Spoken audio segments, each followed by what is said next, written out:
चलो अब शुरू करते हैं। हाँ, तो क्या हो सकता है, हमारे पास एक कार्टेशियन प्लेन है, एक कार्टेशियन प्लेन है हमारे पास क्या है, एक कार्टेशियन प्लेन है। We have got one cartesian plane, हमारे पास एक कार्टेशियन प्लेन है।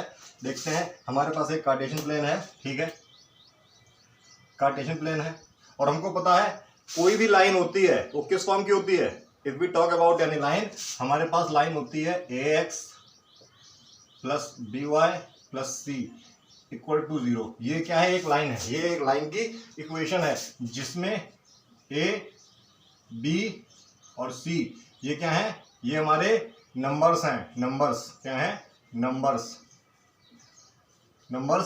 कौन से नंबर, रियल नंबर। कौन से नंबर, रियल नंबर है। लेकिन a और b जीरो नहीं हो सकते, ये आप लोग सोचते हो कि क्वेश्चन सॉल्व कर दिया, लेकिन मीनिंग क्या है, हर लाइन की इक्वेशन ऐसे आएगी। और x और y क्या है, x और y की बात करें, x और y जो डिफरेंट पॉइंट आएंगे, x और y जो डिफरेंट पॉइंट आएंगे, ये पॉइंट आएंगे किस फॉर्म में, इस फॉर्म में आएंगे। यहाँ पे x लिखा होगा, यहाँ पे y लिखा होगा। मतलब हम x की कितनी वैल्यू ले सकते हैं, इनफाइनाइट। x की वैल्यू ले सकते हैं इनफाइनाइट, x की वैल्यू ले सकते हैं इनफाइनाइट। एक मिनट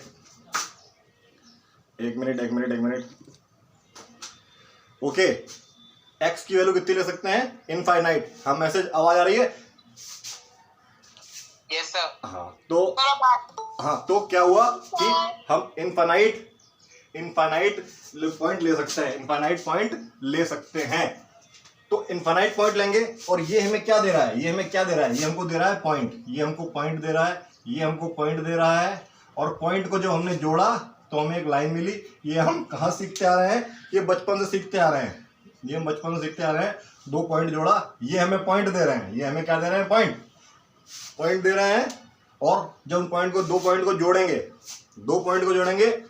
तो लाइन हमेशा मिलेगी। लेकिन यहाँ पे तो इनफाइनाइट पॉइंट मिल रहे हैं, भाई दो पॉइंट को जोड़ेंगे तो हमेशा लाइन मिलेगी। इसीलिए whenever you get question, try to find out at least 3 values. अगर कम से कम 3 वैल्यूज फाइंड आउट करो, तब आपका आंसर सही हो सकता है, अगर स्ट्रेट लाइन में आ जाए। क्योंकि दो लाइन तो आप, एक पॉइंट आपका गलत हो गया तो भी आपको लाइन मिलेगी, ठीक है। तो कई सारे इनफाइनाइट पॉइंट मिलने वाले हैं, इनफाइनाइट पॉइंट मिलने वाले हैं, और उनको जोड़ा तो हमें लाइन मिला, ठीक है। तो कहने का क्या मतलब है, लेट अस टेक, यहाँ एक पॉइंट था, और A B C, A zero नहीं हो सकता, बी जीरो नहीं हो सकता, सी जीरो हो सकता है, ए जीरो नहीं हो सकता, बी जीरो नहीं हो सकता। इंट्रोडक्शन वीडियो में मैंने बताया था। अच्छा, तो अब क्या हुआ, ये ए और बी डिफरेंट वैल्यू लेंगे, ए 1 2 3 4 5 6 7 8 9, ए बी वैल्यू लेगा 1 2 3 4 5 6, इधर जाओ, सी कई वैल्यू लेगा। और ए बी सी का अभी तक हमने कोई तालमेल नहीं पढ़ा, इनका आपस में कोई तालमेल नहीं है कि ये इस पे डिपेंड है, ये इस पे डिपेंड है। कोई किसी पे डिपेंड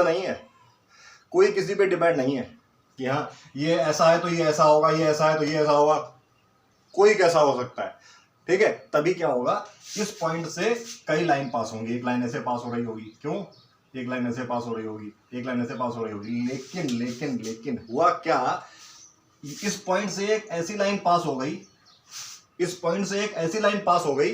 जो कि इस पॉइंट से एक ऐसी लाइन पास हो गई, इत्तेफाक से एक ऐसी लाइन पास हो गई, जो ये वाई एक्सिस है और ये लाइन है, ये क्या है, कोई लाइन है, ये मान के चलो लाइन एल है। ये लाइन क्या हो गई, ये लाइन इसके पैरेलल हो गई, ये लाइन इसकी क्या हो गई, जो लाइन वाई के पैरेलल हो गई। हो सकता है ऐसा केस।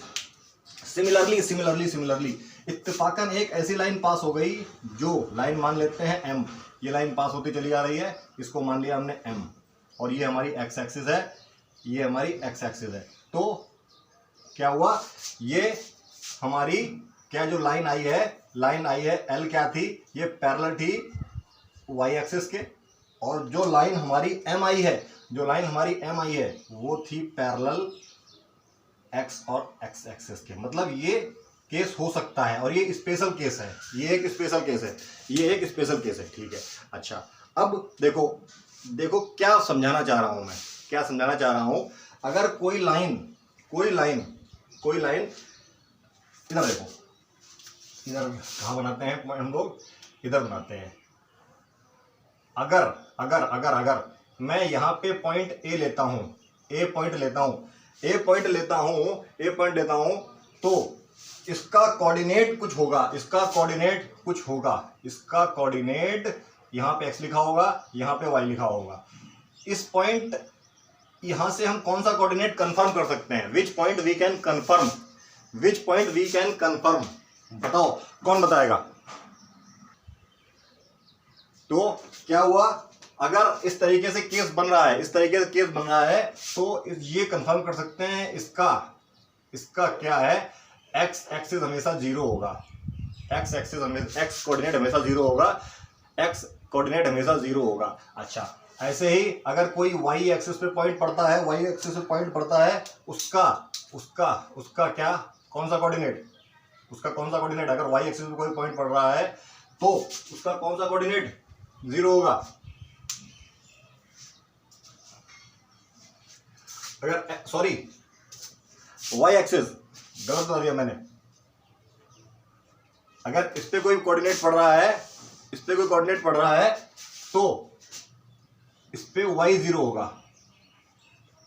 जिस बच्चे ने बोला था ना, जिसने बोला था अभी लिख के आया था y, बिल्कुल सही बोला था उसने, ठीक है। ये जीरो होगा और इसको हम डिफरेंट टाइप से निकालते रहेंगे, एक्स एक्सिस पे कौन सा कोऑर्डिनेट जीरो होने वाला है, एक्स एक्सिस के ऊपर जो पॉइंट लाई करेगा उस पे हमेशा, भाई आप बना के देख लो। ऐसे ही जो पॉइंट y एक्सिस पे पड़ रहा होगा,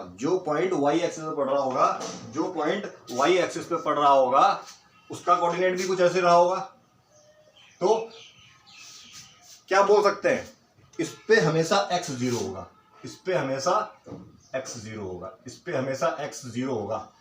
ठीक है, इस पे हमेशा x जीरो होगा। तो कहने का क्या मतलब है, ये जो लाइन L है वो यहां से क्रॉस कर रही है, अच्छा सोचना ही पाएगा। ये आप पढ़ चुके हो, अगर आपको कोऑर्डिनेट प्लॉट करना आ गया है, कोऑर्डिनेट से लाइन प्लॉट करना आ गया है, आप कोऑर्डिनेट से लाइन भी ड्रॉ कर चुके हो,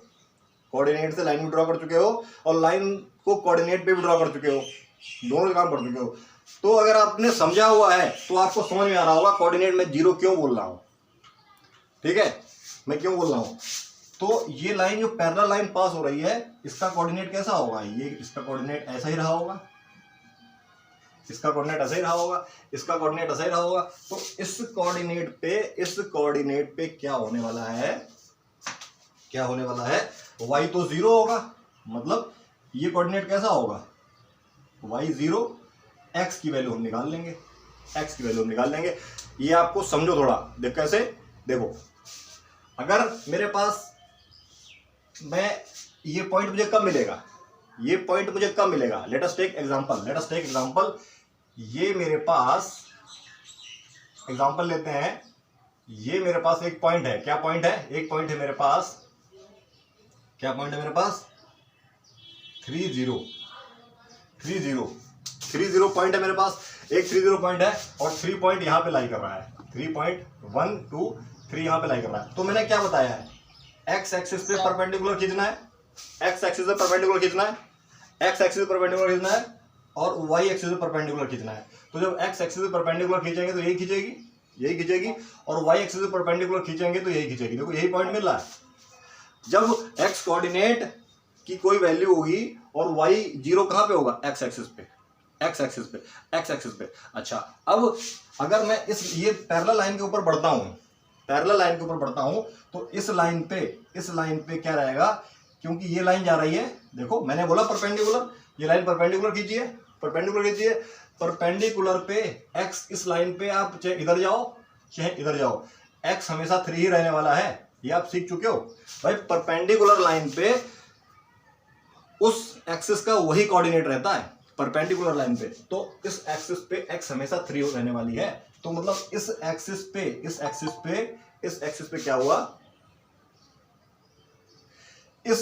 पे क्या हुआ, ये तो हो गया जीरो, ये हो गया जीरो, ये तो y हो गया 0 और x क्या होगा, x की क्या, x ये x एक्सिस की बात कर रहा हूं।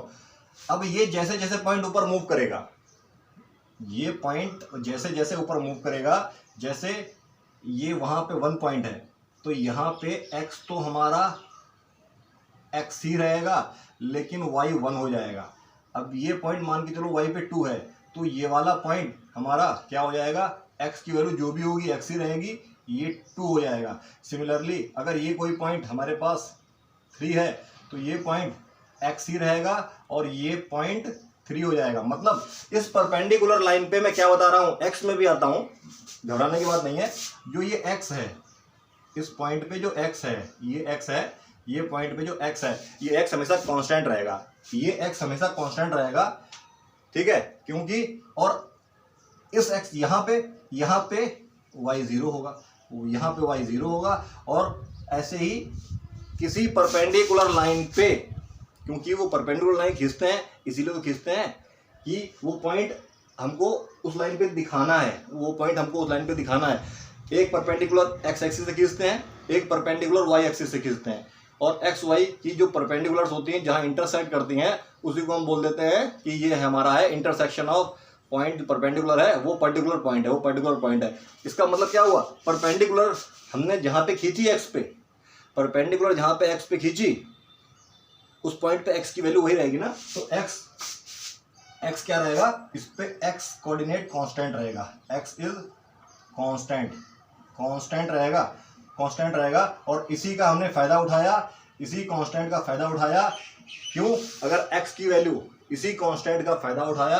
क्या फायदा उठाया हमने, क्या फायदा उठाया, अगर x की वैल्यू 2 आ रही थी तो यही क्या हो गई, x की वैल्यू 2 आ रही थी, मतलब यहाँ पे x कांस्टेंट है।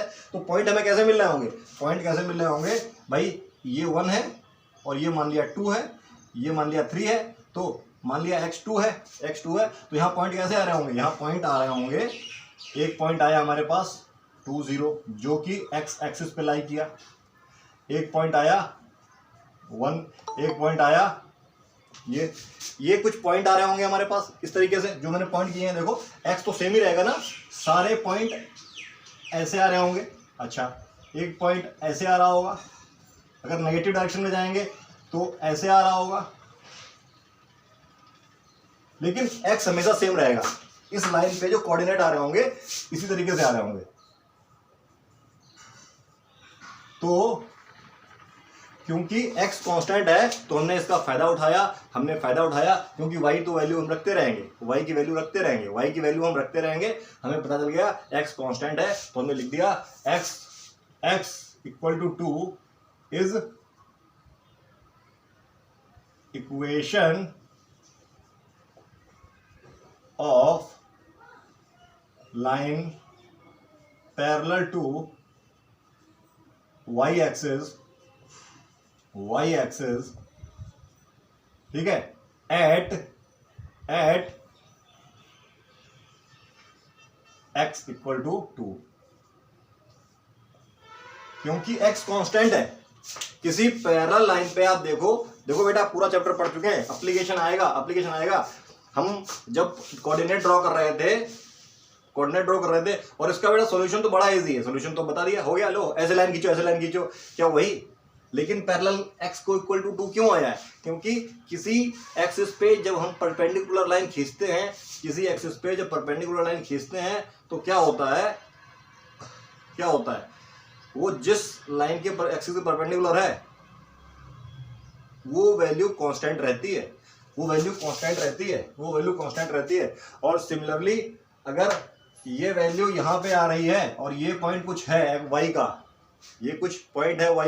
तो वो लाइन क्या हो जाएगी, y के पैरेलल। जैसे ये पॉइंट, ये अगर हमने इसको 1 ले लिया, इसको 2 ले लिया, ये है 3.5, मान के चलो 3.5, तो हम क्या लिख सकते हैं, जो हमने कंक्लूजन किया है, जो हमने लिखा है, यहां से हम लिख सकते हैं, क्या लिख सकते हैं, y इक्वल टू, ये लाइन जो है, ये लाइन क्या है, ये लाइन हमारी जो है ये पैरेलल हो गई, ये लाइन पैरेलल हो गई, किसके पैरेलल हो गई, ये लाइन पैरेलल हो गई हमारी किसके, x एक्सिस के।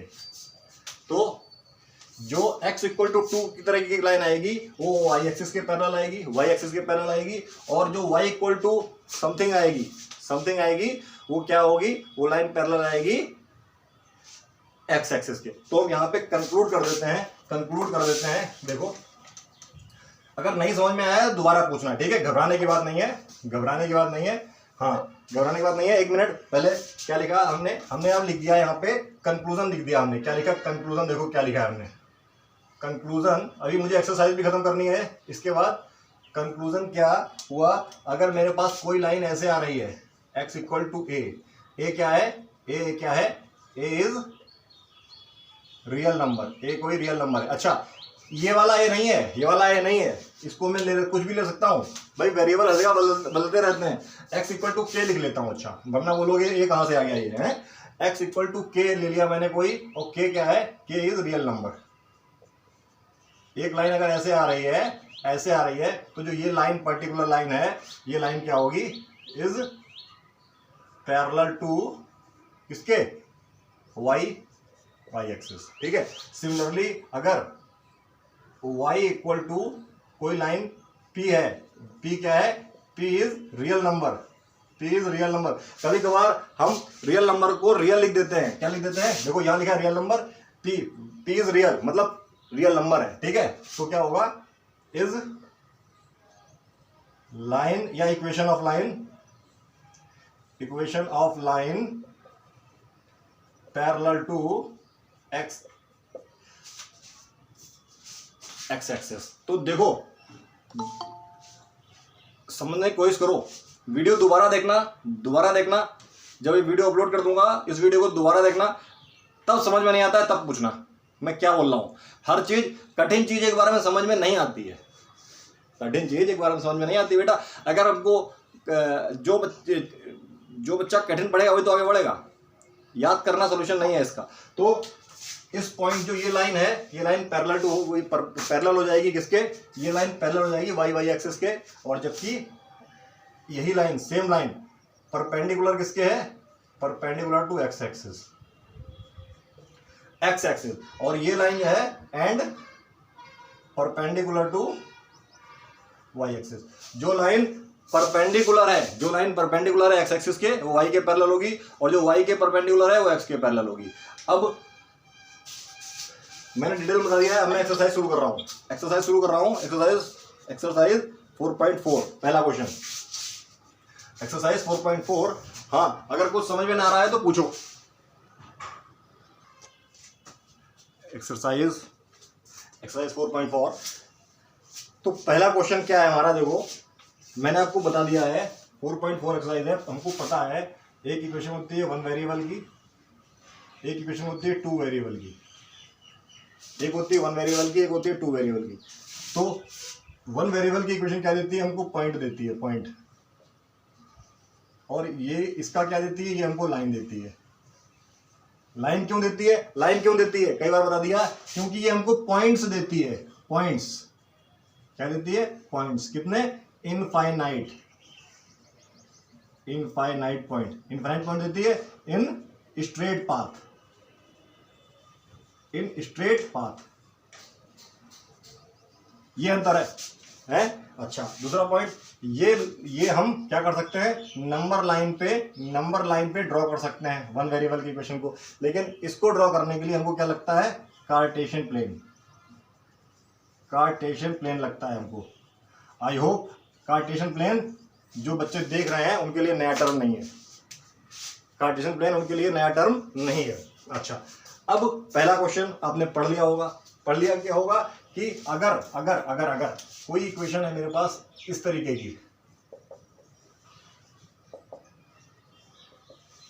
की, तो ये क्या है, 2 वेरिएबल की इक्वेशन है। ये इक्वेशन 2 वेरिएबल की इक्वेशन है, और कब जब a 0 नहीं है और b 0 नहीं है।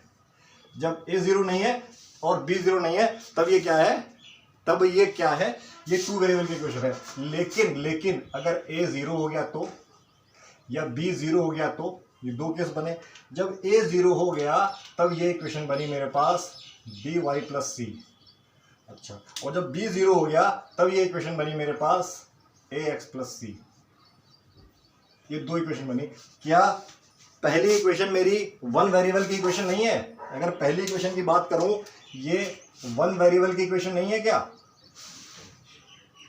अगर मैं दूसरी इक्वेशन की बात करूं, ये वन वेरिएबल की इक्वेशन नहीं है क्या? ये किस में है? ये मेरी इक्वेशन वन वेरिएबल की है y में। y में वन वेरिएबल की इक्वेशन है, जबकि ये मेरी x में वन वेरिएबल की इक्वेशन है। तो हमको पहले ही पता है वन वेरिएबल की जो इक्वेशन है, वन वेरिएबल की जो इक्वेशन है हमको क्या देने वाली है? हमको देने वाली है पॉइंट देने वाली है, और उसको हम नंबर लाइन पे ड्रॉ कर सकते हैं। सिमिलरली जो टू वेरिएबल की इक्वेशन है वो हमको पॉइंट्स देने वाली हैं, और उसको हम कहाँ ड्रॉ करेंगे? कार्टेशियन प्लेन में। तो कहने का क्या मतलब है, हमारे पास जर्नल इक्वेशन थी इस फॉर्म में, ठीक है, और हमने क्या बोला था, ये कोई वैल्यू ले सकता है, ये कोई वैल्यू ले सकता है, ये कोई वैल्यू ले सकता है, कोई भी वैल्यू ले सकता है। तो एक पर्टिकुलर एक ही वैल्यू पे जब जीरो हुआ तब ये इक्वेशन क्या हो गई? वन वेरिएबल में कन्वर्ट हो गई।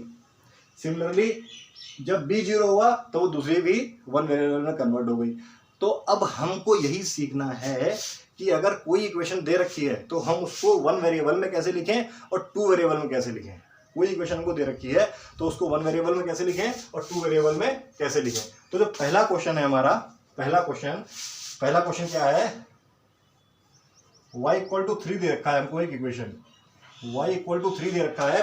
पहला क्वेश्चन एक्सरसाइज 4.4 का y इक्वल टू जो 3 दे रखा है उसको हमें वन वेरिएबल में भी लिखना है, उसको हमें वन वेरिएबल में भी लिखना है और टू वेरिएबल में भी लिखना है, उसको हमें वन वेरिएबल में भी लिखना है और टू वेरिएबल में भी लिखना है। तो जर्नल इक्वेशन क्या होता है? जर्नल इक्वेशन हम बताते हैं, ये रास्ता है, कहना है तो जाहिर होगा, रास्ते पे चलते जाओ। जनरल तरीका क्या हुआ? अगर आपको मंजिल पे पहुंचना है तो रास्ते पे चलते जाओ, ये जनरल तरीका हो गया। लेकिन अगर मैं बोल रहा हूँ आपको कानपुर जाना है तो आपको फतेहगढ़ से कन्नौज होते हुए आगे मंदना होते हुए कानपुर पहुंचेंगे आप। देखो जनरल तरीका क्या हुआ, आप इधर चलते चले जाओ, किसी रास्ते पे चलते चले जाओ, कहीं ना कहीं तो पहुंचेगा। तो जनरल तरीका ये हो गया रास्ता। लेकिन पर्टिकुलर हमने क्रिएट कर दिया, क्या कर दिया कि आप इस तरीके से जाओ। तो ये है जनरल इक्वेशन और ये हमको दे रखी है, इसको इस इक्वेशन से कंपेयर करना है, इसको इस इक्वेशन से कंपेयर करना है। तो देखो क्या मिलेगा मुझे। देखो ये इक्वेशन दे रखी है, पहला क्वेश्चन हमारा क्या है? ये जनरल इक्वेशन है, ये जनरल इक्वेशन है, और हमें इक्वेशन क्या दे रखी है? हमें इक्वेशन दे रखी है x इक्वल टू 3। इसको जब हम वन वेरिएबल में लिखेंगे तो क्या वन वेरिएबल में तो लिखी है, और इसको फिर रिप्रेजेंट भी करना है, इसको वन वेरिएबल में लिखा जाएगा। तो वन वेरिएबल में तो ये लिखी हुई है, ये तो गिवन है वन वेरिएबल में, कोई दिक्कत ही नहीं है, वन वेरिएबल में तो लिखी हुई है। ज़्यादा ज़्यादा क्या कर सकते हो, 3 को इधर ले आओ और ये 0 कर दो, ये वन वेरिएबल की इक्वेशन हो गई। ये दोनों एक ही चीज़ हैं, कोई फर्क नहीं इनमें। अच्छा, जब मैं टू वेरिएबल की बात कर रहा हूँ, तो मुझे क्या करना पड़ेगा? देखो यहाँ पे x भी है, मतलब हमारे पास इक्वेशन क्या दे रखी थी? हमारे पास इक्वेशन दे रखी थी y-3, ठीक है, इक्वल टू 0। तो अगर मैंने क्या बताया था आपको, इसको लिखना है तो मुझे इसमें x को इंसर्ट करना पड़ेगा, और फर्क ना पड़े, x को इंसर्ट करना पड़ेगा, फर्क ना पड़े। तो मैंने x को इंसर्ट किया और a को 0 बना दिया, यहाँ प्लस लगा दिया। अच्छा, और मैं इसको भी कन्वर्ट कर सकता हूँ, यहाँ प्लस लगा के इसको माइनस भी कर सकता हूँ। तो इस इक्वेशन में देखो, अगर मैं कंपेयर करूँ तो a की वैल्यू 0 है, y की वैल्यू 1 है, सॉरी y की नहीं, b की वैल्यू 1 है और c की वैल्यू -3 है। तो हम किसी भी इक्वेशन को इस तरीके से दिखा सकते हैं, अब ये जो इक्वेशन है, इसके लिए तो नंबर लाइन बनाई हमने, क्या 0 1 2 3, ठीक है, और क्या है x equal to 3, sorry y, अगर हम इसको y एक्सिस पे दिखाएंगे, y दे रखा है, कोई सोचेगा कि y पे दिखाएं तो y पे भी दिखा सकते हैं, ठीक है, y पे भी दिखा सकते हैं, और इसको हम ऐसे भी दिखा सकते हैं भाई, क्योंकि एक वेरिएबल है तो नंबर लाइन पे दिखा सकते हैं। कोई बोलेगा हम तो खड़ी लाइन पे दिखाएंगे, तो आप खड़ी लाइन पे दिखा दो। अगर आप खड़ी लाइन पे दिखाना चाहते हैं तो ये खड़ी लाइन पे दिखाया आपने, ये पॉइंट ये हो गया 0 0 1 2 3, ये आपने शो कर दिया। ठीक है, क्योंकि वन वेरिएबल की इक्वेशन नंबर लाइन पे शो की जाती है, वन वेरिएबल की इक्वेशन नंबर लाइन पे शो की जाती है, और टू वेरिएबल की इक्वेशन किस पे, कार्टेशियन प्लेन पे। तो अब टू वेरिएबल की इक्वेशन हम कार्टेशियन प्लेन पे शो करेंगे, तो देखो ये हमारा कार्टेशियन प्लेन बनेगा, ये हमारा कार्टेशियन प्लेन बनेगा। तो 1 2 3 4, अच्छा 1 2, ठीक है, नीचे -1 -2, ये हमने कार्टेशियन प्लेन बना लिया, -1 -2। अच्छा ये हमारा प्लेन बन गया, ये हमारा प्लेन बन गया। अब क्या, अगर मैं इसके लिए, इस इक्वेशन के लिए टेबल बनाऊं, जो कि हमने बनाना सीखा है, इस इक्वेशन के लिए एक टेबल बनाऊं तभी तो पॉइंट बनेगा। ये इक्वेशन के लिए अगर मैं टेबल बनाऊं, यहाँ पे मैं x की वैल्यू रखूंगा, यहाँ पे मैं y की वैल्यू रखूंगा, तो मैंने क्या बताया था, यहाँ पे क्या हो रहा है। अच्छा आप इसी इक्वेशन को देख लो, y की तो वैल्यू जो 3, y इक्वल टू 3 दे रखा है, y इक्वल टू 3 दे रखा है, y इक्वल टू 3, तो y तो हमेशा 3 ही रहने वाला है। आप कुछ भी करो, y तो हमेशा 3 रहने वाला है, y तो हमेशा 3 रहने वाला है। और x की जगह आप कुछ भी पुट करो, x की जगह आप चाहे 0 पुट करो, चाहे 2 पुट करो, और चाहे -2 पुट करो। ये आपका होमवर्क है, ये करके देखना आप। तो कहने का मतलब क्या है, जो पॉइंट मिलेंगे, अगर ये पॉइंट A है, ये पॉइंट B है, ये पॉइंट C है, तो A पॉइंट मुझे कहाँ मिलने वाला है, A पॉइंट मुझे कहाँ मिलने वाला है, y equal to 3, y equal to 3 यहाँ पे कहीं पॉइंट पड़ेगा, y इक्वल टू 3 यहाँ पॉइंट पड़ेगा, तो ये पॉइंट मुझे मिलेगा A, ठीक है। और 2 3 ये पॉइंट यहाँ से परपेंडिकुलर और यहाँ से परपेंडिकुलर, ये मिलेगा मुझे B, और सिमिलरली यहाँ पे मुझे मिलेगा C। तो मैं जब ये ड्रॉ करूँगा तो मुझे ये इक्वेशन मिलेगी, ये इक्वेशन जैसे यहाँ पे ये मिल रही थी, ये इक्वेशन मिलेगी। तो जो इक्वेशन नंबर लाइन पे हमको एक पॉइंट के फॉर्म में मिल गई थी, यहाँ पे पॉइंट मिल गया था मुझे, यहाँ पे पॉइंट मिल गया था 3 पे, यहाँ पे मुझे एक लाइन के फॉर्म में मिल गई। तो ये मैं बता भी चुका हूँ, y इक्वल टू जो 3 है, वो इक्वेशन x एक्सिस के पैरेलल होगी, ये मैं आपको बता भी चुका हूँ, क्योंकि y यहाँ पे कांस्टेंट है, तो आप ऐसे ध्यान रखो, y इक्वल टू 3 क्या है, हमेशा y कांस्टेंट रहेगा। तो एक ऐसी लाइन जहाँ पे y कांस्टेंट रहे, और y कांस्टेंट कहाँ पर रहने वाला है, जो लाइन y एक्सिस के पैरेलल होगी, जो लाइन x एक्सिस के पैरेलल होगी, मतलब y उसी लाइन पे कांस्टेंट होगा एक वैल्यू के लिए, जब हम y पे कोई परपेंडिकुलर खींचेंगे, और जो y की जो लाइन परपेंडिकुलर है वो x एक्सिस के पैरेलल हो जाएगी, आई होप आपको समझ में आया होगा। अब हम बात करते हैं क्वेश्चन नंबर 2 की बात करते हैं। दिस इज सेकेंड क्वेश्चन, ये सेकेंड क्वेश्चन है आपका 4.2 एक्सरसाइज का। और अगर मैं इसको वन वेरिएबल में करता हूँ, अगर मैं वन वेरिएबल में करता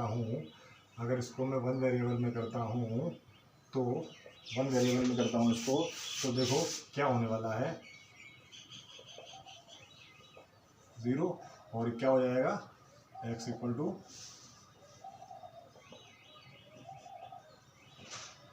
ठीक है, ये हो जाएगा।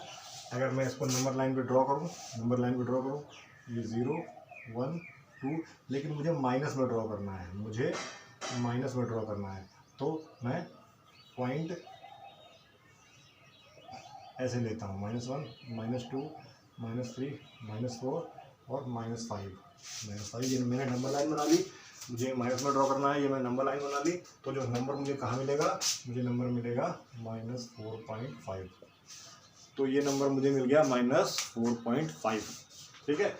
अब इस इक्वेशन को मैं 2 वेरिएबल में जब ड्रॉ करूँगा, 2 वेरिएबल में, तो मुझे क्या है, इक्वेशन क्या लिखी है, 2x + 9 इक्वल टू 0, मुझे y वेरिएबल इंसर्ट करना पड़ेगा, मुझे y वेरिएबल इंसर्ट करना पड़ेगा। और मुझे इंसर्ट करने के लिए कुछ ऐसा करना पड़ेगा कि इक्वेशन की रियल वैल्यू पे कोई दिक्कत ना है। तो ये इक्वेशन क्या दे रखी है, ये इक्वेशन दे रखी है 2x प्लस 9, मैंने इसको ऐसे लिख लिया। अच्छा, तो जब मैं y इंसर्ट करूँगा, मैंने y इंसर्ट कर दिया, लेकिन मैं y कैसे इंसर्ट करूँगा कि इक्वेशन में फ़र्क ना पड़े। तो मैं y में b की वैल्यू 0 ले लूँ, ठीक है। अब मैं ये इक्वेशन बन गई है इक्वेशन इन 2 वेरिएबल, ये इक्वेशन इन 1 वेरिएबल थी, मैंने बना दी इक्वेशन इन 2 वेरिएबल।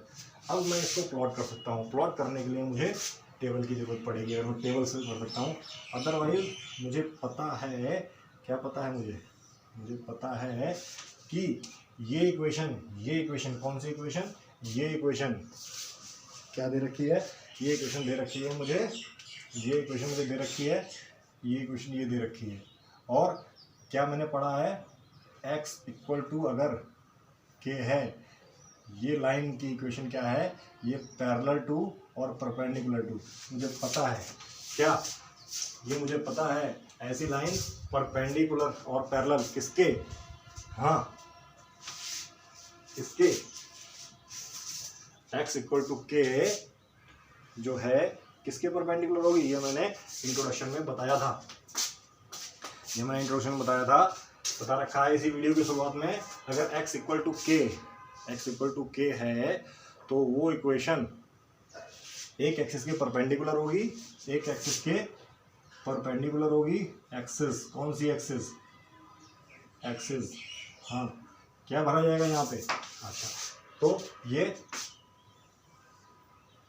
एक चीज़ और बता रखी है, अगर ये x है, ये y है, और x तो हमेशा 4.5 ही रहने वाला है, चाहे y 0 हो, -4 हो या +4 हो।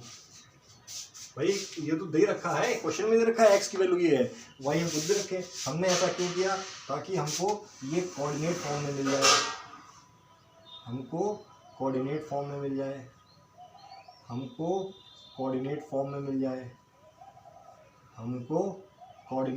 मिल जाए, हमने ये इतना तामझाम इसलिए किया है कि ये हमको कोऑर्डिनेट फॉर्म में मिल जाए, और फिर हम इन पॉइंट को प्लॉट कर सकें किसमें, कार्टेशियन प्लेन में इनको हम प्लॉट कर सकें। तो देखो ये लाइन मुझे मिली थी, अगर मैं जब ये 1 वेरिएबल में थी, जब ये इक्वेशन 2 वेरिएबल में हो गई है, तो मैं क्या करूँगा, देखो थोड़ा इसको ऑर्डर करते हैं, क्योंकि इक्वेशन मेरी x एक्सिस में जाने वाली है। तो ये अगर 1 है माइनस का, ये -2 है, ये -3 है, ये -4 है, ये -5 है। माइनस का 4.5 कहाँ पड़ने वाला है, जो कि कांस्टेंट रहेगा, पहले बना लेते हैं। ये 1, अच्छा 1 2 3 4 5 यहाँ पड़ेगा कहीं, ठीक है। अच्छा -1 -2 -3 -4 -5, ठीक है, ये आपको समझ में आ गया होगा। अच्छा, अब क्या, पहले मैं x एक्सिस पे परपेंडिकुलर ड्रॉ करूँगा, x एक्सिस पे, फिर y एक्सिस पे, कहाँ से, -4.5 कहाँ पर आएगा, -4.5 यहाँ पे आएगा। अच्छा, -4.5 यहाँ पे आ गया, परपेंडिकुलर ड्रॉ की कहाँ से, -4 से, -4 है, -4 से, तो -4 कहाँ पे आएगा, -4 यहाँ पे आएगा। ये ड्रॉ करी परपेंडिकुलर, और इस पे तो परपेंडिकुलर हम ड्रॉ कर चुके हैं इस पे।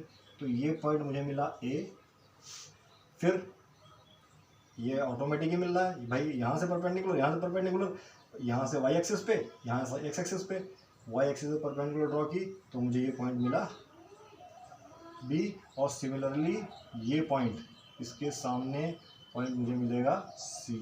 यही तो इक्वेशन की लाइन है, और इस लाइन को हम ABC पॉइंट लेने की ज़रूरत नहीं है, इसको हम डायरेक्ट क्या दिखा सकते हैं, अगर आपकी समझ ब्रिड हो चुकी है, हम दिखा सकते हैं इस इक्वेशन को x इक्वल टू -4.5। ABC लेने की ज़रूरत नहीं है, टेबल बनाने की भी ज़रूरत नहीं है। इसका क्या मतलब हुआ, इसका मतलब ये हुआ, अगर ये आपको क्वेश्चन आ जाता है और आपको आपको ये फिगर बनाना है तो आप डायरेक्ट इस फिगर को कैसे बना सकते हैं, ये खींचा, यहाँ पे लिख दिया क्या -4.5, यहाँ क्या लिख दिया -4.5। ये है हमारी x एक्सिस, ये है y एक्सिस, ठीक है। और हमने क्या कर दिया, यहाँ से लाइन खींची जो कि 4.5 से खींच रही है और यहाँ लिख दिया ये इक्वेशन की वैल्यू है। ये इसका करेक्ट आंसर है, एक क्लियर कट कॉन्सेप्ट वाले बच्चे का, ये इसका रियल आंसर है, ठीक है। यू कैन मेक दिस, इसको कोई गलत नहीं कर सकता। हो सकता है कोई टीचर बोले कि आपने 1 2 3 4 क्यों नहीं लिखा, लिखना टाइम है तो आप लिख दो, लेकिन ये करेक्ट सोल्यूशन है इसका, ठीक है। I hope you have enjoyed the session. और इसका आंसर क्या है अब आप देख लो, जब ये के था, मतलब ये के है, इसको मैं के लेता हूँ, ये के है, तो लाइन किसके पैरेलल जा रही है, y एक्सिस के पैरेलल जा रही है, y एक्सिस के पैरेलल जा रही है, y एक्सिस के पैरेलल जा रही है। और परपेंडिकुलर किसके लाइन है, ये x एक्सिस के परपेंडिकुलर है। तो क्वेश्चन आता है आपके क्लास में, क्वेश्चन आता है इस साल एग्जाम के पेपर में भी आया था, क्या क्वेश्चन आया था, x = 0 इज पैरेलल टू, हाँ, y = a is parallel to, ये क्वेश्चन आते हैं, ठीक है। अच्छा, एक क्वेश्चन और नोट कर लो, क्या है x = 0 इज कौन सी एक्सिस है, अच्छा, y = 0 इज कौन सी एक्सिस है। एक नंबर के क्वेश्चन आते हैं, याद करोगे हर बार भूल जाओगे, ये मुझे आंसर अगर आप वीडियो देखते हो तो आप बताना, और अगर किसी को डाउट होगे तभी बताऊंगा मैं, अगर इन केस डाउट होंगे तभी बताऊंगा। और ये सारे कवर कर चुका हूँ, अगर आप सोचते हो कि आपने ये वीडियो ढंग से अटेंड किए हैं, क्लास अटेंड किए हैं, तो ये आप सब कुछ पढ़ चुके हो। Okay, I hope you have enjoyed the session. तो मिलते हैं नेक्स्ट क्लास में, टिल देन बाय बाय।